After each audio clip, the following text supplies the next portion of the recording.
Bienvenidos a su espacio El Arte de Curar, porque curar es un arte. Y como siempre, hacemos un comentario antes de iniciar el desarrollo del programa. Recientemente vi en la prensa un tema de mucho interés que entiendo a nivel nacional y que por lo menos yo estaba esperando.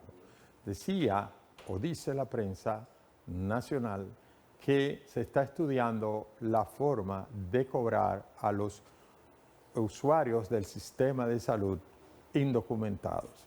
Esto es sumamente importante. ¿Por qué?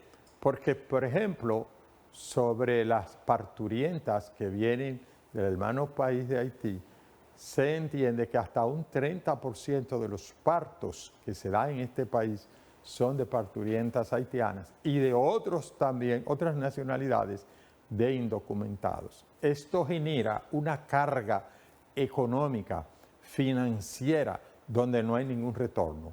Sucede que como esas personas indocumentadas no están bajo un sistema donde se pueda recaudar, por ejemplo, fondos, no cotizan a la tesorería de la Seguridad Social, por tanto, entonces, no pueden tener un seguro médico, o sea, no están bajo una ARS. Millones y millones de pesos todos los años se destinan para cubrir esta necesidad. Es un tema que tiene dos vertientes. La parte humana, que debe de primar siempre, porque constitucionalmente está establecido que se debe dar asistencia a toda persona que la requiera para garantizarle su vida constitucionalmente. Y la otra parte es el tema financiero, porque aunque se dice que la salud no tiene precio, sin embargo tiene un costo. O sea, para usted brindar salud, tiene que haber obligatoriamente una financiación, tiene que haber un dinero que se ponga. Así que nosotros felicitamos a las autoridades que han puesto en el tapete el que se estudie la manera de cómo cobrar a todas estas parturientas que no están debidamente documentadas. Yo lo felicito porque es una carga económica que hay que compartirla. Siempre, siempre la parte humana debe de primar. Debemos brindar salud y más en un momento tan importante como es el momento donde una mujer va a parir, va a dar a luz una nueva criatura. Enhorabuena, yo felicito a las autoridades que están estudiando esta posibilidad. Creo que sí, que todo el mundo de alguna manera debe de cotizar, debe de pagar para que reciban una atención de calidad. Hasta aquí el comentario del arte de curar. Bienvenidos de nuevo al arte de curar y hoy traemos un banquete y lo verán, un banquete porque tenemos nada más y nada menos con nosotros al doctor Franklin Montero. ¿Quién es el doctor Franklin Montero? Es un neurólogo pediatra, es un médico especializado en todo lo que tiene que ver con las condiciones del ser humano que afectan su cerebro de alguna manera y se traduce en enfermedades. Doctor Franklin Montero, bienvenido al Arte de Curar. Gracias, doctor Polonio, por su invitación. Un placer compartir con usted. Primero, ¿quién es Franklin Montero? ¿Dónde estudió? ¿Dónde hizo su medicina base? Como uno dice, la carrera de grado. Sí. Luego, ¿dónde hace sus dos especialidades? Porque entiendo que usted tiene dos especialidades. Sí, soy neurólogo pediatra, pero antes de hacer neurología pediátrica hice pediatría en Centro Médico UCE en República Dominicana, Santo Domingo. Y antes de hacer pediatría, pues hice medicina en Universidad Central del Este, en San Pedro de Macorís. O sea, soy hijo de la UCE 3 veces. 1 porque estudié en San Pedro, 2 porque estudié en Centro Médico UCE y 3 porque llevo viviendo y practicando en la UCE hace 24 años. Bueno, pero la subespecialidad, ¿dónde la hizo? La hice en Francia, en Marsella. En Francia me tocó estar en neurología pediátrica y epileptología. Bueno, entonces vamos a tratar un tema muy apasionado. Creo que el tema que la gente está esperando es hablar de epilepsia. Estamos APTRI en estos días conmemorando, celebrando o diríamos revisando todos los conceptos que tienen que ver con la epilepsia en el niño. Doctor, ¿qué es la epilepsia en el niño? ¿Cuándo una persona debe de llevar a su niño? ¿Qué signos y síntomas produce esta enfermedad que uno diga, óyeme, pero veo a mi niño raro, déjame llevarlo al médico, déjame llevarlo al neurólogo pediatra? Bueno, la epilepsia es una manifestación neurológica que se produce porque hay ciertas neuronas que están afectadas. Entonces, cuando decimos manifestación neurológica, nos referimos a muchas cosas. La última definición del 2017 de la Liga Internacional contra la Epilepsia, así como la última resolución de la ONU, define epilepsia no solamente como crisis convulsivas, sino también como cambio en conductas, como cambio en aptitudes, como trastornos, vamos a decir, emocionales, entre otras cosas. Epilepsia es una condición tan vieja como la humanidad, significa ataque por sorpresa. Generalmente los pacientes con epilepsia pueden aparecer desde el primer día de vida hasta el último día de vida, pero también se describen casos desde antes de nacer. El contexto en el que aparecen las epilepsias es amplio, pues puede ir desde infecciones que puede tener el niño, condiciones al nacer que no son correctas o otras circunstancias que en el camino de crecimiento y desarrollo pudo haber atrapado el bebé. Bueno, desde antes de nacer. Doctor, pero usted me ha dejado inquieto. ¿Cómo así desde antes de nacer puede usted diagnosticar? Porque lo que yo tenía entendido hasta ahora, que a través de un trazado que resulta de un electroencefalograma, luego que le ponen muchos cables a los niños en la cabeza y que lloran mucho a veces, es que ustedes leen los picos, ondas y las cosas y dicen, hay una epilepsia. ¿Cómo así desde antes de nacer? Bueno, realmente la epilepsia se fundamenta en el diagnóstico clínico y el 80-85% del diagnóstico es enteramente clínico. Se recoge por la historia clínica que aportan los padres, sobre todo la madre, y frecuentemente podemos ver niños que presentan crisis convulsiva desde el nacimiento y muchas veces cuando las madres ven que los niños hacen crisis convulsiva, recuerdan, se parece mucho a lo que yo sentía en determinados momentos en mi embarazo, era muy probable que estuviera haciendo ese tipo de trastorno. Importante saber que hay epilepsias que pueden venir por trastornos metabólicos o por trastornos genéticos o por malformaciones del sistema nervioso central. Entonces, significa que si hay algún factor familiar, algún factor de riesgo, algún factor genético, algún factor metabólico que hace que el paciente pudiera tener epilepsia in útero, es muy probable que el paciente haya estado haciendo crisis desde antes de nacer. ¿Algún uso de algún medicamento durante el embarazo, no correcto uso, se puede asociar a la epilepsia? Muy buena pregunta, doctor, porque realmente las embriofetopatías farmacológicas, es decir, cuando una señora embarazada ingiere una medicina y entonces eso hace que el tejido fetal, sobre todo el tejido que tiene que ver con el sistema nervioso central, se afecte, entonces eso hace como si fuera una patología o una enfermedad que se traduce clínicamente por epilepsia. Entonces, sí, hay medicinas que durante el embarazo pueden inducir que los pacientes tengan trastornos del tubo neural, como es defecto de cierre del tubo neural, como es el déficit de ácido fólico, pero igual cualquier otra medicina que usted, no solamente medicina o sustancia que usted ingiera durante el proceso de embarazo o durante el proceso de fecundación puede afectar mucho a la calidad del cerebro de los niños. Dato importante, porque por ejemplo, los adultos de la vida actual entienden que consumir alcohol no tiene ninguna repercusión en los hijos, sí la tiene, tanto en el hombre como en la mujer. Consumir cualquier otro tipo de sustancia en fase de reproducción sí lo tiene, porque la calidad del material genético que se está aportando no es la óptima y por consiguiente puede traer como consecuencia una epilepsia.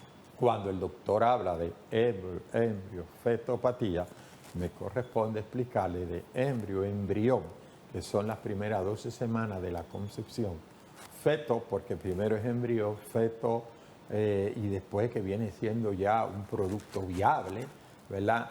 Y todo eso él está hablando desde cuando se desarrollan en las divisiones celulares.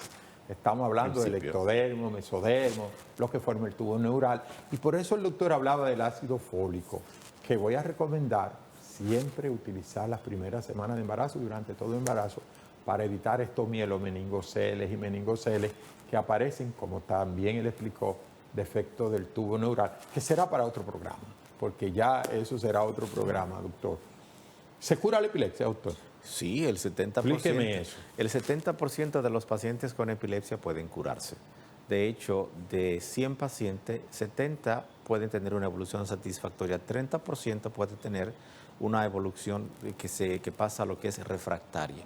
Y las epilepsias refractarias o las epilepsias de difícil control, pues son una minoría y entonces generalmente hay que hacer una investigación bien pormenorizada para saber la causa. En la mayoría de los casos la epilepsia es autolimitada, es decir, que es limitada a una edad y se asocia mucho con las fases del desarrollo y madurez neurológica de los niños.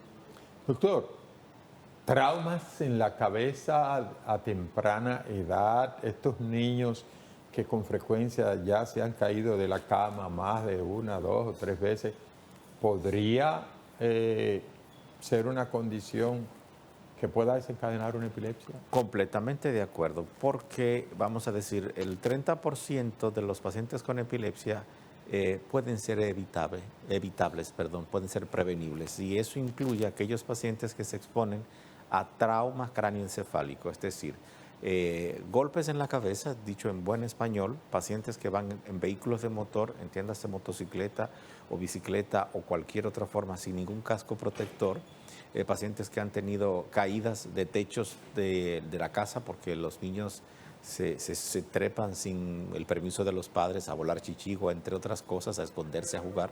Luego caen y tienen un impacto en el cráneo, tienen un trauma cráneoencefálico, lo que conlleva a problemas a nivel de lo que es el cerebro o la masa encefálica y por consiguiente pues puede el paciente tener epilepsia.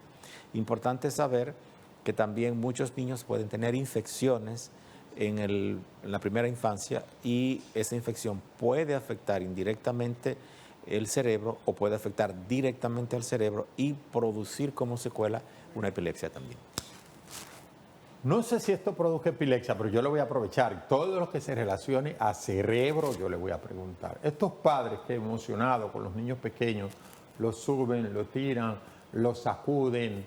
El cerebro está rodeado de unas meninges que son 3 capas. Hay un líquido que también lo tiene ahí, ¿verdad? Que se llama líquido cefalorraquídeo. Esta sacudida y esto de tirarlo para arriba y para abajo, ¿eso podría afectar al niño? No es correcto. Realmente, si a un adulto usted lo empuja, lo primero que el adulto hace es que se torna rígido y dice, pero ¿por qué me empujas? Cuando se torna rígido, protege automáticamente que la cabeza no vaya de adelante hacia atrás ni de atrás hacia adelante y por consiguiente el cerebro no se mueva dentro de la cavidad del cráneo. En los niños que tienen menos de 1 año, no tienen ese desarrollo motor 100% y por consiguiente el cerebro flota dentro de una cavidad craneana porque el cerebro va creciendo hasta los 2 años. Entonces, si usted toma a su niño, lo tira hacia arriba, produce un efecto de aceleración cuando lo sube y de desaceleración cuando lo baja y el cerebro que está flotando, que es un órgano bastante grande, puede lastimar o cortar esas meninges o esos vasos que están alrededor de la meninge y los pacientes pueden tener sangrado dentro de lo que es el cerebro. Igual los padres que sin querer sacuden a los niños porque entienden que es como hacer que se calme, pueden hacer lo que se llama el síndrome de niño sacudido, que es que agitan el bebé y el bebé pues entonces sangra dentro del cerebro y eso es una emergencia médica. Sí, hay una descompresión realmente, o sea, hay una descompresión importante. Sin contar las veces que los padres tiran los niños hacia arriba y hay un abanico de techo que le lesiona, que olvidaron que estaba ahí, que es un trauma agregado al que los niños pueden exponerse. Evidentemente, estas son cosas que estoy tratándolas con el doctor Montero, pediatra neurólogo. Las malas prácticas culturales, como sacudir mucho al niño, como tirarlo hacia arriba, haciéndole gracia, de verdad que él se siente muy incómodo. Pero no solo incómodo, aún el niño en un momento se ría, es que puede causarle daño a su cerebro porque hay una descompresión. No puede hacer los ajustes, como usted dice, como hace el adulto, como usted dijo muy bien, lo empuja y usted hace el ajuste y el cerebro no es de... Vamos a, luego de esta pausa comercial, seguir conversando con el doctor Franklin Montero. En breve retornamos.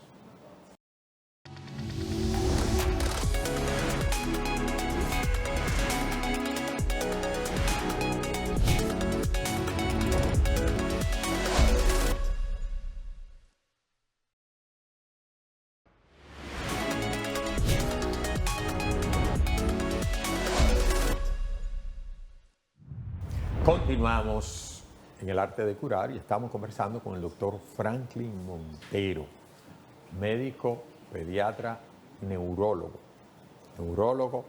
pediatra. Estamos tocando el tema de las epilepsias, pero antes, doctor Franklin Montero, ¿dónde la gente lo consigue? Porque ahorita pelean conmigo, ¿dónde lo encuentran a usted? Bueno, yo trabajo en Centro Médico UCE, edificio Torre Azul, 809-476-7206. Trabajo en edificio Torre Profesional Corazones Unidos, 809-731-8368. Y también trabajo en el Hospital Infantil Robert Rick Cabral, en donde ofrezco... ¿Y cuáles días en Torre Azul y cuáles días en Corazones Unidos? De momento, Corazones Unidos yo estoy yendo lunes y jueves. Centro Médico UCE es martes y viernes. Hospital Robert Rick voy varias veces a la semana. Bueno, entonces tiene ahí a un médico que lo puede conseguir muy fácilmente aquí en Santo Domingo. Doctor, usted decía ahorita que el cerebro crece los primeros 2 años. ¿Qué importancia entonces tiene eso para que la gente entienda, verdad? Porque usted dio ese dato que lo tiró así como al final. Yo quiero recogerlo y que usted explique. Importante saber, el cerebro en volumen crece 2 años, 2 años y medio, la mayor cantidad de tamaño, vamos a decir 80-85%. De ahí en adelante viene la maduración neurológica. Entonces, en ese proceso de crecimiento, fíjense que los niños, sobre todo los niños de sexo masculino, tienen la cabeza muy grande. Y la gente dice, pero este muchacho tan cabezón. No, lo que pasa es que la cabeza crece primero y después entonces el cuerpo lo empareja. Y por eso, a veces los t-shirts a los niños no le cabe la cabeza. Pero si compra un t-shirt que le quepa la cabeza, entonces le va a bailar en el tórax. Entonces, aquí está el problema. Un dato importante es esa madurez asociada a una estimulación correcta y a una nutrición adecuada. Cuando decimos a una estimulación adecuada, nos referimos a que el cerebro tiene que ver mucho con el ambiente y con la genética. Desde el punto de vista genético, los antecedentes de mis padres pues están en mí, pero la estimulación que yo tengo por parte de mis padres y del ambiente es determinante para que yo termine de madurar mi cerebro. Entonces es importante estimular en cada fase correctamente el cerebro. Ven de dónde viene la importancia de estar correctamente estimulando a los niños y no exponiéndolo a pantallas a destiempo. ¿Por qué?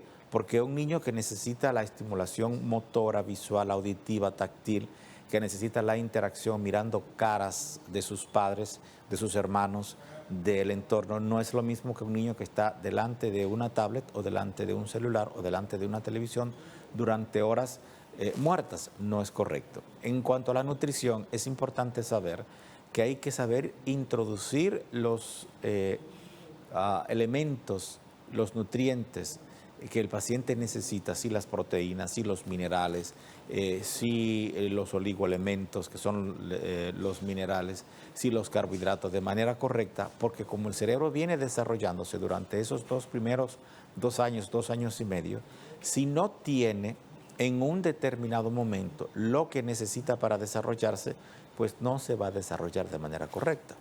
Doctor, usted habló de pantallas. Era moderna, celulares a muy temprana edad, tablets a muy temprana edad, computadoras, PC, televisor. Veo recientemente en la prensa que muchos países ya inclusive han prohibido el uso de celular en las escuelas. No pueden llevar celular en las escuelas. Correcto. Pero la pregunta es la siguiente. El grado de exposición de horas y horas en estos gamers, jugadores, a temprana edad, ¿podría eso repercutir en la salud o no de un cerebro de un niño? Sí, definitivamente Explíqueme que eso. sí. Los niños necesitan madurez, primero, neurológica motora.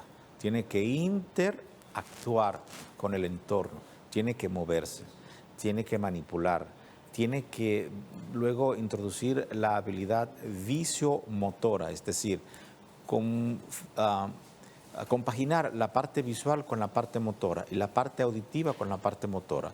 Es un desarrollo integral al que el cerebro del niño se expone, entonces no es únicamente visual. Si es visual y es una actitud de ver pasivamente sin hacer ningún gesto motor ni tener ninguna interacción correcta, no va a permitir desarrollar todos los aspectos del desarrollo psicomotor que necesita el niño en una edad temprana para ir madurando. A ver, un niño desde el punto de vista motor tiene que aprender a sostener su cabeza, a sentarse, a ponerse de pie, a gatear, y tiene que aprender a comer, tiene que aprender a tragar, tiene que aprender a succionar, tiene que aprender a hablar. Entonces, un niño desde el punto de vista de desarrollo psicomotor tiene que interactuar con los seres humanos para poder copiar la mímica facial, para poder entender los movimientos de los labios de la cara, para poder entender el lenguaje corporal. Todas esas cosas no la aprende con una pantalla, la aprende con otro ser humano que tenga cerca. Bien, y me preocupa esto porque veo, doctor, que niños hasta con 2 años, para que dejen de gritar o de molestar, le pasan un celular. Entonces él se queda Error, inmóvil, mirando error, la pantalla, error. cruzándola por horas. Ya eso hay que tomarlo en cuenta. Atención, padres, esa sobreestimulación visual ha traído problemas muy temprano de la salud del niño y hay que tomar eso en cuenta. El niño tiene que subirse, el niño tiene que tirarse, tiene que desarrollar la parte motora, desarrollar habilidades, destreza. Tendremos quizá hombres en el futuro que no puedan subir una escalera, por lo que yo veo, porque si están desde los 2 años con un celular ahí, no van a desarrollar esos músculos que se necesitan también y esa destreza motora para sobrevivir en este mundo que todavía Completamente. El desarrollo de los niños, desde el punto de vista de la madurez, lo hace de atrás hacia adelante y de abajo hacia arriba. Entiéndese que primero el ser humano mira, pero antes de mirar su corazón late, sus pulmones respiran y es porque la parte posterior de su cerebro está mielinizada. Luego, posteriormente, el cerebro mieliniza la parte occipital, que tiene que ver mucho con la visión.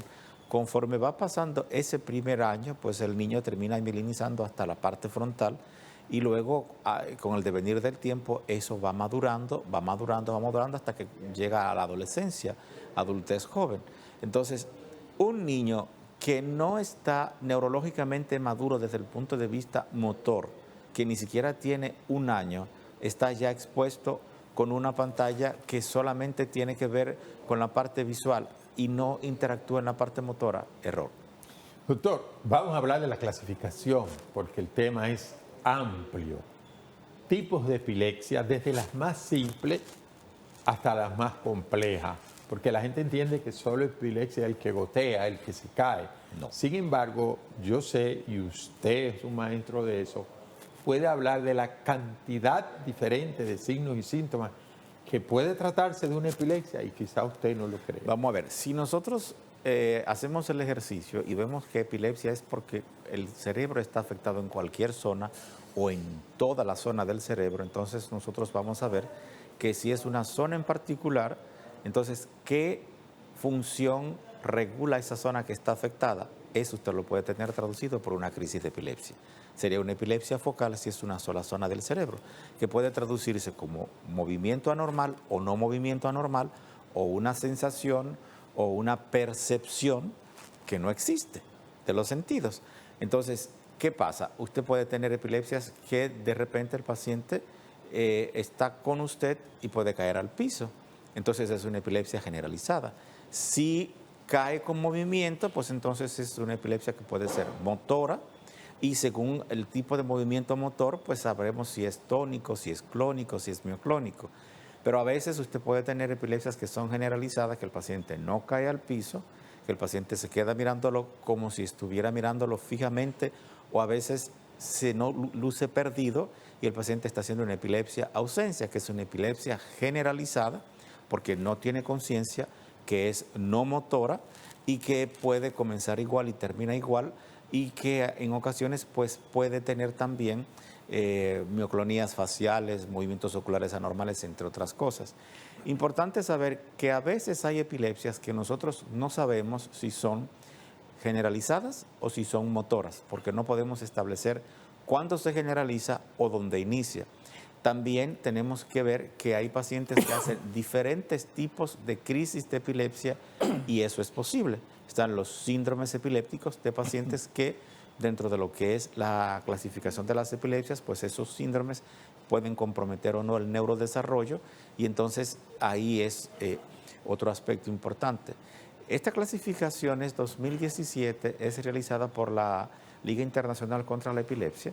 En el mundo, la Liga Internacional contra la Epilepsia reúne a los médicos que tienen que ver con el manejo de las epilepsias y el Buró Internacional contra la Epilepsia, que es, recoge familias, recoge a los pacientes. En República Dominicana nosotros trabajamos con la Sociedad Dominicana Unidos por Epilepsia, que es SODOE, que es el capítulo para República Dominicana de trabajar con las familias que tienen pacientes con epilepsia, y entonces en ese sentido organizamos reuniones, encuentros con familias, con profesores, con pacientes, con todas las personas que están alrededor de epilepsia y tratamos diferentes temas, a saber. Planteamiento es, ¿no cree usted que se perjudica mucho al niño que se le esconde su condición, que no quiere que ni siquiera los maestros lo sepan, que es un error, que el otro niño no se le quiere pegar porque cree que tiene una enfermedad contagiosa? Esa pregunta se queda en el aire y el doctor la va a contestar luego de esta pausa comercial. Recomendaciones que son muy importantes. Adelante.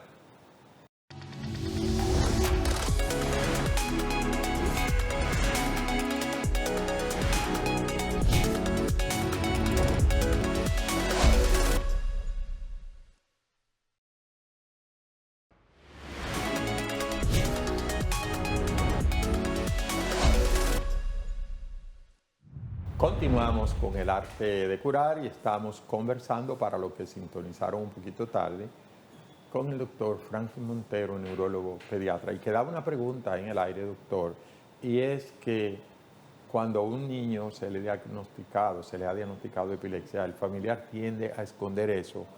Y yo le preguntaba, ¿qué repercusión tiene eso sobre el niño? No, no es correcto esconder nada. Realmente los pacientes con epilepsia tienen derecho a saber su condición, no importa la edad que tenga, no importa que sea niño, no importa que sea adulto, no importa que sea mayor. Es importante saber que si el paciente, en el caso de los niños, conoce la condición que tiene, los profesores en la escuela, los niños pueden ayudarle mejor cuando presente un evento. Entonces, si el niño presenta crisis convulsiva de epilepsia y está escolarizado, los padres deben informar a las escuelas y a los directores qué tipo de medicación está tomando el paciente, qué tipo de medicamento anticrisis está tomando el paciente. Doctor, que hay que hacer, yo creo que desde que lo inscriben, tiene que decirlo. Si ya tiene el diagnóstico, inscribiéndole, mire, mi hijo tiene una condición, estos son los medicamentos, si usted ve que le hace esto, ¿verdad?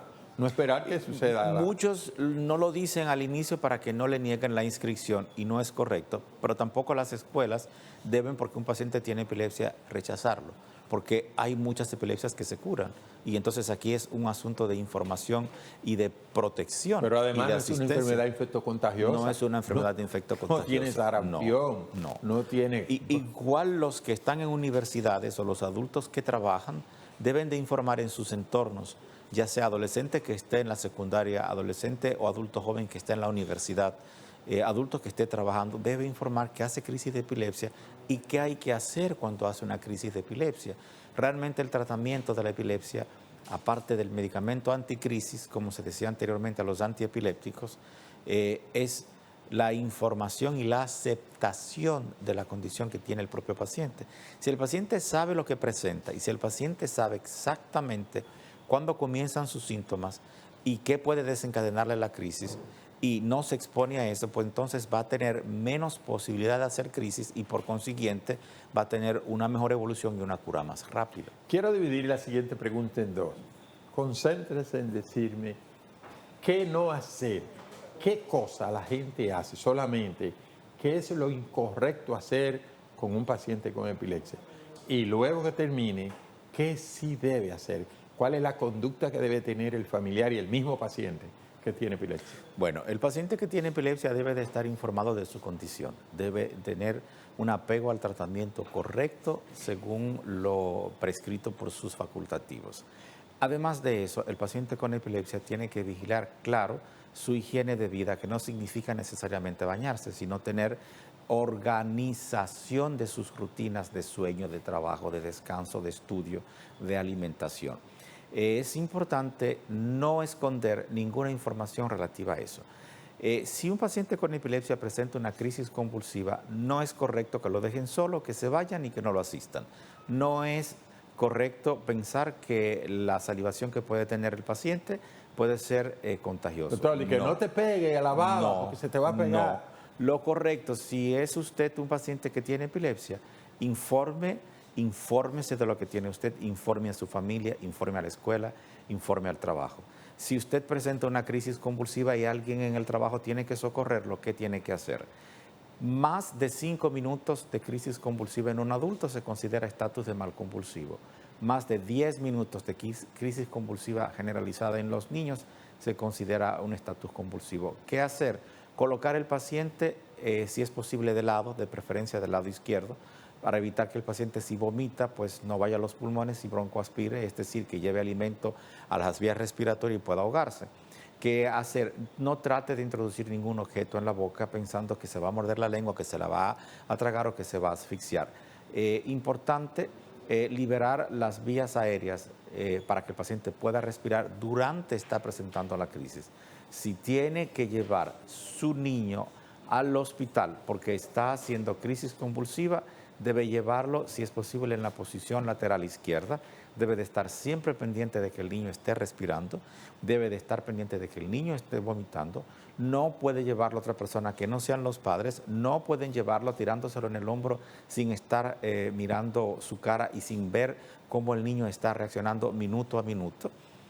No se va a morir porque hace una crisis de epilepsia. Muchas veces los pacientes que asisten a los pacientes con epilepsia entran en pánico porque no piensan que es una crisis, piensan que es la muerte, piensan que se está muriendo y por consiguiente pues entonces bloquean la reacción de protegerlo y entonces ahí viene el problema. Dato importante, hay pacientes que saben que tienen crisis de epilepsia, que tienen medicina de rescate que se puede utilizar. En niños pequeños a veces se colocan medicamentos por la vía rectal, a veces se colocan medicamentos por la vía oral, a nivel, vamos a decir, de lo que son los carrillos en la boca. Fuera de aquí están disponibles medicinas que se pueden colocar por la nariz o inclusive en la cavidad oral, que ojalá que nuestros gobiernos tengan sensibilidad para traerlo a este país y que los pacientes que hacen epilepsia pues no tengan ese problema. Y luego, importante saber la sensibilidad que deben tener nuestras autoridades para los pacientes con epilepsia, porque hay muchos fármacos que existen fuera de aquí que no tenemos, que por humanidad los pacientes con epilepsia deben tener.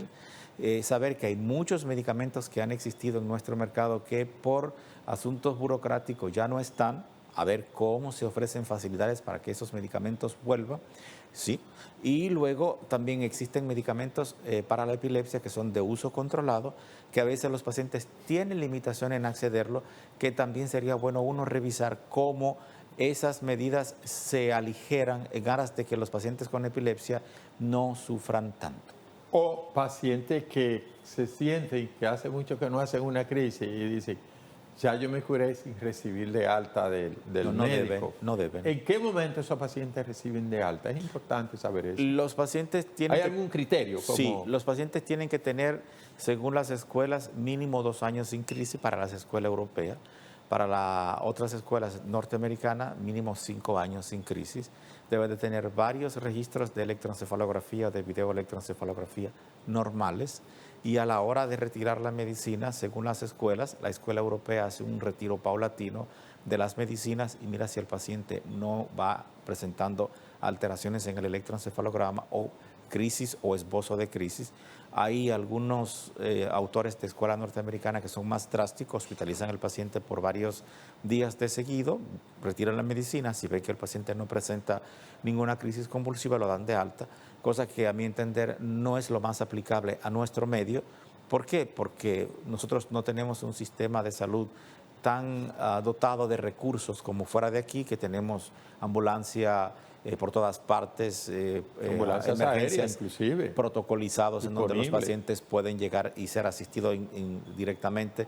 Ese no es nuestro escenario de vida, entonces adecuado a nuestro escenario de vida, pienso que el retiro paulatino de las medicinas en los pacientes que tienen una epilepsia que el médico le está dando de alta es lo que se impone, es lo que realmente yo recomiendo y es lo que hago. Y luego hay pacientes que si en el proceso de retirar las medicinas no presentan ni crisis convulsiva, ni aparecen ninguna de las condiciones asociadas comórbidas, es decir, que estaban junto con la epilepsia, es decir, problema en la conducta, problema en el aprendizaje, problema en el sueño, el paciente puede ser dado de alta y bueno, un paciente que es expaciente de epilepsia. Doctor, creencias, tabúes, sabemos que la epilepsia desde la antigüedad se ha asociado a muchas cosas, desde poderes sobrenaturales, ¿verdad? Hay un emperador por ahí que se entendía, usted conoce la historia de que era como un poder, sí, a maldición, sí, o sea, desde ahí. Pero en estos días, estamos ya en la década del 2025, en estos días, ¿la gente todavía arrastra alguna creencia con esta enfermedad? Sí, hay culturas todavía que piensan que cuando los pacientes tienen epilepsia es una posesión satánica. Una posesión demoníaca. Diabólica. Entonces es importante distinguir que no es así. Hay pacientes que frecuentemente pueden hacer epilepsia, que tienen una conducta un poco quizás soez y un poco expuesta por momentos y son desinhibidos y son muy directos y son muy francos y a veces puede rayar en dificultades sociales. Y es porque en el medio de la crisis el paciente hace ese tipo de conducta. Hay pacientes que pueden hacer crisis de epilepsia que tienen automatismos de desvestirse, por ejemplo, y no es que están exponiendo ninguna parte privada de su cuerpo, es que la crisis, durante la crisis hacen gestos, vamos a decir, automáticos como abotonarse o desabotonarse, y eso no significa que están exponiéndose ni haciendo nada, es que está en medio de una crisis. Doctor, un ataque de risa podría ser, claro, por ejemplo, una risa como sin... Claro. Nadie está haciendo un chiste. Claro. Y una gente con ataque de risa podría ser eso. Son las crisis de risa, son las crisis elásticas, son las crisis que hacía Joaquín Phoenix, el actor que dramatizó el Guasón. Están las crisis de llanto, que son pacientes que se ponen a llorar de repente sin motivo. Están las crisis de fuga, que son los pacientes que están con usted sentado y de repente salen corriendo sin ningún destino y sin saber para dónde van. Y de repente cuando usted lo detiene no puede hablar, no puede comunicarse, no sabe qué hacer, no sabe cómo está, no sabe cómo se llama, está en medio de una crisis convulsiva. Muchas veces los pacientes que tienen epilepsia pueden parecer que tienen un trastorno psiquiátrico y no necesariamente es psiquiátrico. Por eso todos los pacientes que tienen trastorno psiquiátrico deben de someterse a una investigación neurológica exhaustiva para saber si no es neuro primero y luego psiquiátrico, es decir, que es un trastorno neurológico primario que desencadena las manifestaciones clínicas psiquiátricas. En fin, epilepsia en nuestros tiempos es importante que la gente sepa que tiene muchas caras, que tiene muchas formas, que no solamente son crisis convulsivas con caída al piso, también pueden ser emociones anómalas, pueden ser sensaciones anómalas, pueden ser percepciones alteradas, tanto en la audición, tanto en la visión, tanto en lo táctil, tanto en la temperatura. O sea, todo lo que tenga que ver con el cerebro puede ser epilepsia. Bueno, Señores, un banquete como les prometí. Hemos estado conversando con el doctor Franklin Montero, neurólogo pediatra. Sigan estos consejos que le ha estado dando el doctor. Para mi persona, doctor Miguel Polonio Reyes, y el arte de curar, doctor, ha sido un placer. Aquí le voy a arrancar el compromiso de hacer otro programa. A ustedes, amigos televidentes, gracias por permanecer con nosotros. Gracias por Le su invitación. invitamos a que próximamente estén de nuevo. Todos los días estamos aquí de 4 a 5 de la tarde en esta propuesta. Será hasta entonces.